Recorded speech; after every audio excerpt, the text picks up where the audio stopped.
Nvidia ने Tesla के सामने एक कंपटीशन खड़ा कर दिया है। उनका नया अल्फा मेयो एआई अब ऐसे कार्स बनाने में हेल्प करेगा जो इंसानों के जैसे सोचते और समझते हैं।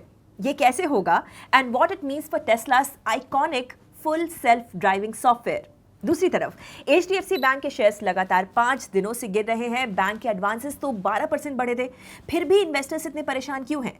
और तीसरी और सबसे high flying story, Gautam Adani अब सिर्फ एयरपोर्ट्स नहीं चलाएंगे, वो ब्राजील की एम्ब्रेयर के साथ मिलकर इंडिया में कमर्शियल जेट्स भी बनाएंगे।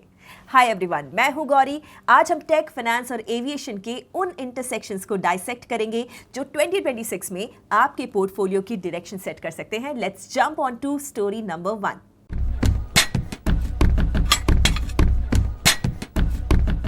लास वेगस में चल रहे CES यानी कि कंज्यूमर इलेक्ट्रॉनिक शो 2026 में एनवीडिया ने एक ऐसा अनाउंसमेंट किया जिसने सेल्फ ड्राइविंग कार्स की दुनिया को हिला कर रख दिया।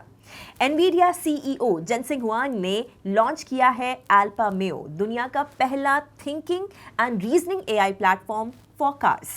हुआंग ने इसे फिजिकल AI का चैट GPT मोमेंट कहा है। बट ये अल्फा मेयो है क्या? अल्फा मेयो कोई एक चिप या फिर कोई कार नहीं है, बल्कि ये पूरा का पूरा ओपन सोर्स AI इकोसिस्टम है। इसके कोड में है अल्फा मेयो 1, जो एक 10 billion parameter vision language action यानी VLA मॉडल है।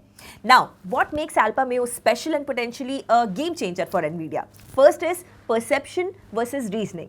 अब तक की सेल्फ ड्राइविंग कार्स सिर्फ परसीव करती थी, मतलब कि ये डिटेक्ट करना कि सामने क्या है, लेकिन अल्फा मेयो कार को रीजनिंग भी सिखाता है, जस्ट लाइक ह्यूमंस। एग्जाम्पल, अगर कार रास्ते पर एक बॉल आते हुए देखती है तो अल्फा मेयो एक रीजन करेगा कि बॉल के पीछे एक बच्चा भी आ सकता है, इसलिए वो पहले ही स्पीड को कम करके स्टॉप होने के लिए तैयार हो जाएगा। ये चेन ऑफ थॉट प्रोसेस बिल्कुल इंसानों जैसा है। खास बात यह है कि एनवीडिया ने इस टेक्नोलॉजी को हगिंग फेस और गिटहब पर ओपन सोर्स कर दिया है, मतलब कि कोई भी कार मेकर या फिर कोई भी स्टार्टअप इसे डाउनलोड करके अपने हिसाब से कस्टमाइज कर सकता है। ग्लोबल लेवल पे इसके कई बड़े टेकर्स हैं। मर्सिडीज बेंज पहला पार्टनर है जो इसे अपनी नई CLA मॉडल में US में इस साल लॉन्च करेगा। Hyundai के एग्जीक्यूटिव चेयर भी हुआंग से मिले हैं और खबर है कि वो 50,000 एनवीडिया ब्लैकवेल GPUs खरीद रहे हैं ताकि Hyundai भी इस रेस में पीछे ना रह जाए।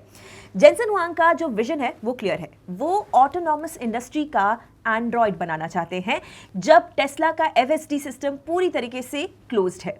एनवीडिया अब सिर्फ एक हार्डवेयर कंपनी नहीं रही, वो AI सॉफ्टवेयर के जरिए ऑटो इंडस्ट्री का ऑपरेटिंग सिस्टम बन रही है।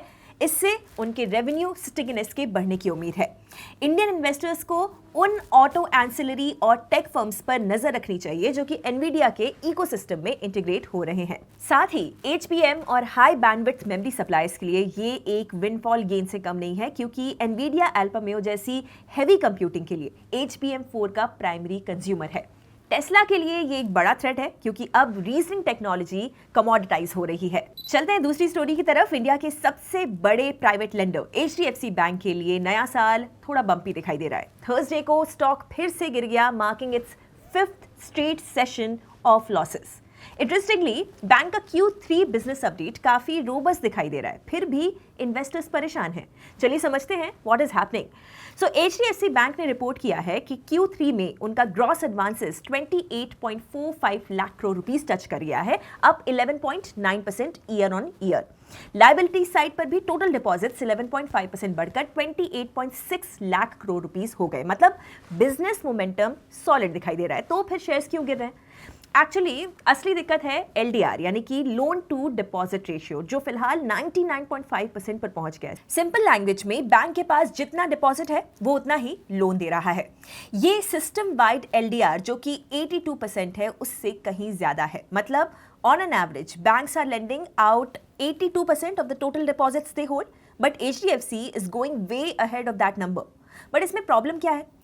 हाई LDR का मतलब है कि बैंक के पास कैश कुशन कम है।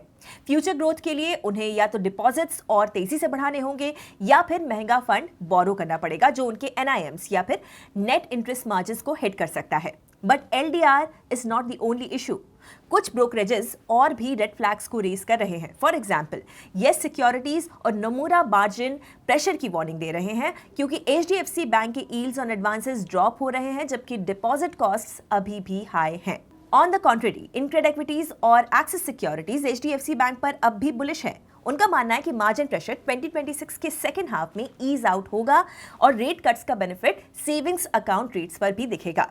HDFC बैंक निफ्टी का हैवी वेट है और इसीलिए इसका गिरना पूरे इंडेक्स को प्रेशर में डाल देता है। अब 17 जनवरी को होने वाले बैंक के Q3 अर्निंग्स कॉल काफी क्रिटिकल होगी। इन्वेस्टर्स के पॉइंट ऑफ व्यू से देखें तो ये करेक्शन एक अक्यूमुलेशन अपॉर्चुनिटी हो सकता है उनके लिए जो लॉन्ग टर्म बेट लगाना चाहते हैं। बैंक का कासा रेशियो 10% बढ़ा है जो एक पॉजिटिव साइन है। अगर मैनेजमेंट अर्निंग्स कॉल में LDR को सब 90% लाने का कॉन्क्रीट प्लान देती है तो स्टॉक में शार्प री रेटिंग भी आ सकती है। और आज की लास्ट स्टोरी में हम बात करेंगे गौतम अडानी की जो अब फ्लाई हाई मोड में है। एक मीडिया रिपोर्ट के मुताबिक अडानी ग्रुप और ब्राजील के एम्ब्रेयर ने एक साथ हाथ मिलाया है इंडिया में कमर्शियल रीजनल जेट्स मैन्युफैक्चर करने के लिए। ये इंडियन गवर्नमेंट के मेक इन इंडिया प्रोग्राम के अंडर एविएशन सेक्टर का अब तक का सबसे बड़ा बूस्ट हो सकता है।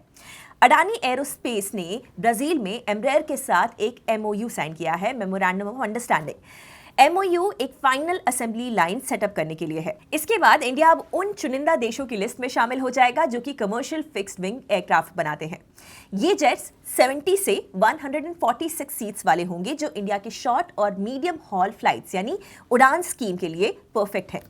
ऑल्सो गवर्नमेंट उन एयरलाइंस को फिस्कल इंसेंटिव्स देने का भी सोच रही है जो इस इंडिया मेड FAL से प्लेन्स खरीदेंगे। एक और क्वेश्चन है, why Embraer? Leading global aircraft makers Airbus या फिर बोइंग की डिलीवरी साइकिल्स 2030 तक फुली बुक्ड हैं। इंडियन एयरलाइंस ने ही 1800 प्लेन्स ऑर्डर किए हैं लेकिन उन्हें प्लेन्स नहीं मिल रहे हैं। एम्ब्रेयर के पास यहाँ पर एक बड़ा स्लॉट है। गवर्नमेंट को भी ये लगता है कि अगर एम्ब्रेयर इंडिया में प्लेन बनाना शुरू करता है तो एयरबस और बोइंग पर भी एक तरीके से पॉजिटिव प्रेशर बढ़ेगा कि वो सिर्फ सोर्सिंग ना करे बल्कि इंडिया में अपनी असेंबली लाइंस भी सेटअप करें। अडानी एंटरप्राइजेस जो लीडिंग एयरपोर्ट्स को हैंडल करता है अक्रॉस इंडिया के लिए ये एक स्ट्रक्चरल ट्रांसफॉर्मेशन है। अब वो सिर्फ एयरपोर्ट ऑपरेटर नहीं रहना चाहता, वो MRO यानी कि मेंटेनेंस, रिपेयर एंड ओवरहॉल और मैन्युफैक्चरिंग के जरिए पूरा एविएशन इकोसिस्टम कंट्रोल करना चाहता है। Airport infra plus aircraft manufacturing का कॉम्बिनेशन उन्हें एक ग्लोबल एरोस्पेस प्लेयर बना सकता है फ्यूचर में। अब as an investor and trader आपको हैदराबाद एयर शो में होने वाले फॉर्मल अनाउंसमेंट का अभी वेट करना है। ये न्यूज़ अडानी ग्रुप के लिए लॉन्ग टर्म री रेटिंग ट्रिगर कर सकता है। साथ ही इंडियन एरोस्पेस कंपोनेंट सप्लायर्स जैसे कि HAL, TASL और स्मॉल कैप एंसिलरीज को इस इकोसिस्टम डेवलपमेंट से बड़ा फायदा मिल सकता है। सो आज की जो तीनों स्टोरीज थी वो एक ही बात क्लियरली बता रही हैं, फ्यूचर लीनियर नहीं होने वाला। टेक्नोलॉजी एक स्ट्रेट लाइन में इवॉल्व नहीं कर रही है। AI अब कार्स को सिर्फ चलाना नहीं बल्कि इंसान जैसा सोचना सिखा रहा है जिससे पूरी की पूरी ऑटो इंडस्ट्री का पावर बैलेंस शिफ्ट हो सकता है। वहीं बैंकिंग सेक्टर में ग्रोथ नंबर्स स्ट्रांग होने के बावजूद रिस्क का बैलेंस टेस्ट हो रहा है जहां लिक्विडिटी, मार्जिन्स और मैनेजमेंट गाइडेंस इन्वेस्टर्स के लिए ज्यादा इंपॉर्टेंट बन गए हैं। और साथ ही लास्टली हमने देखा कि एविएशन में इंडिया पहली बार सिर्फ प्लेन्स खरीदने वाला मार्केट नहीं बल्कि एयरक्राफ्ट बनाने वाला इकोसिस्टम बनने जा रहा है जो कैपिटल, पॉलिसी और लॉन्ग टर्म मैन्युफैक्चरिंग विजन का रियल टेस्ट होगा।